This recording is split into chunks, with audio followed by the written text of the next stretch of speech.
Y'all still waiting on a few? I think we're okay, Coach.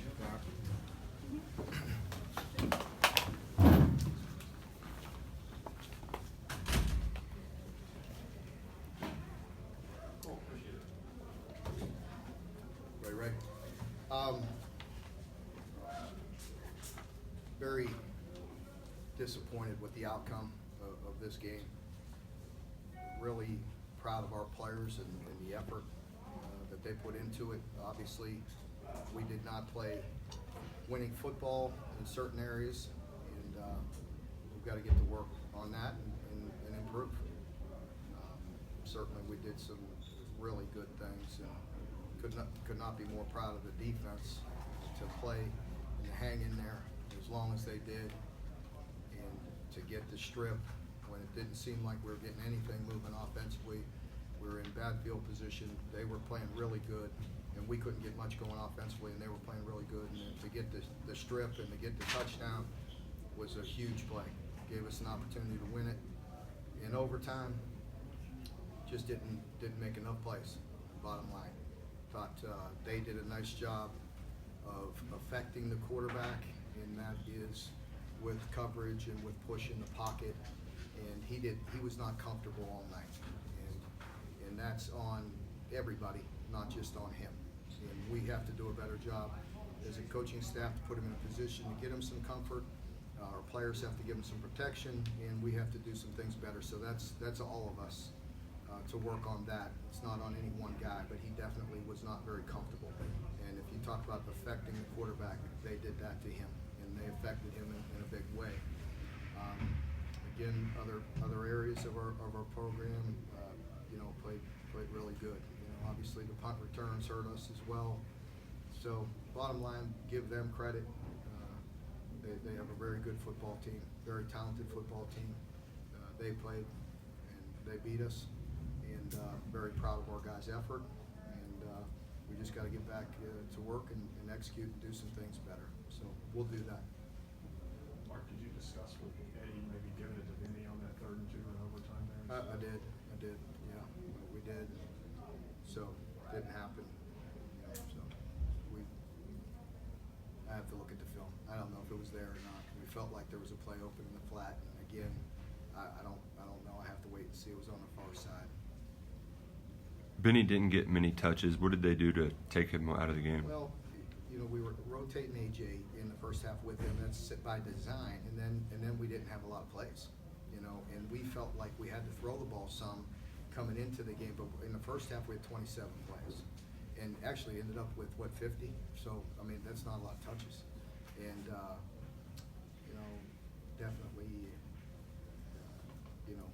need to get him going.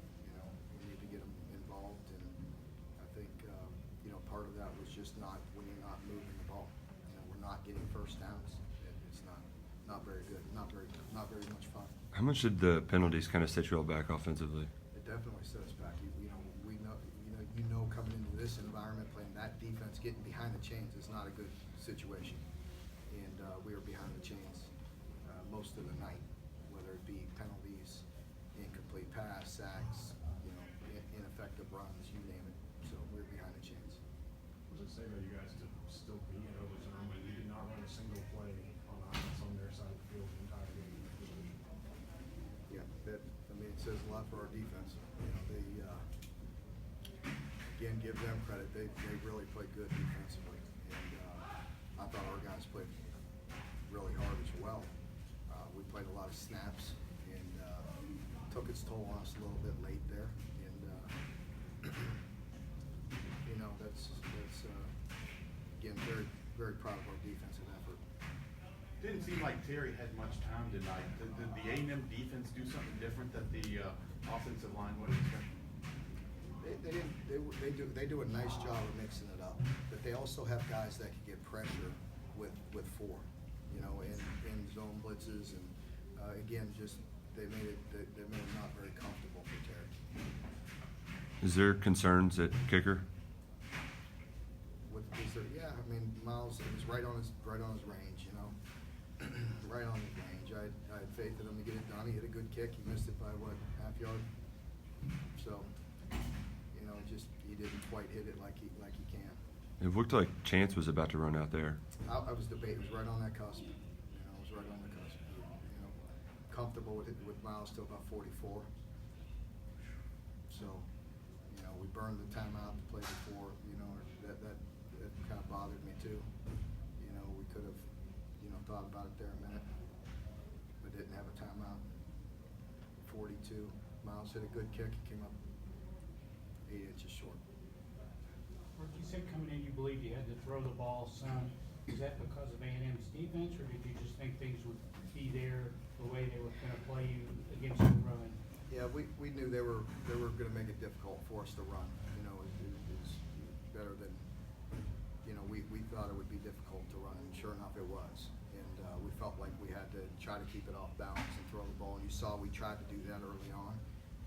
They covered us, and again we were ineffective. We got to create some explosive plays.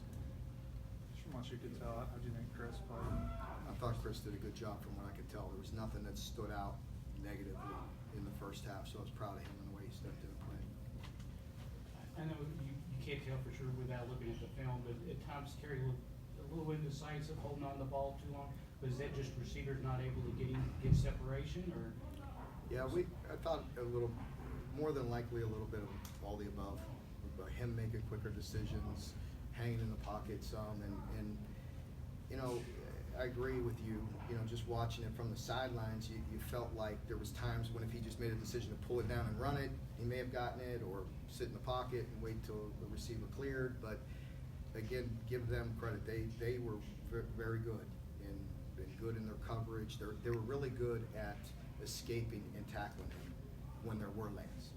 And they have some athletic guys, and it looks like there's windows there, and they escape and would get them down. What's the process on that 3rd and 2 when you're deciding whether or not to put it in Benny's hands?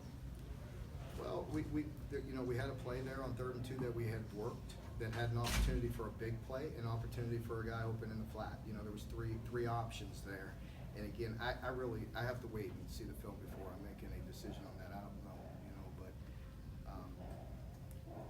you know, I agree. I mean, I wish, you know, obviously in hindsight we would hand that thing off, and you know, worst you're going to kick the field goal and have an opportunity to get it. CJ had a couple of big catches right out the gate. Were those plays scripted, and what did A&M do to get you away from that?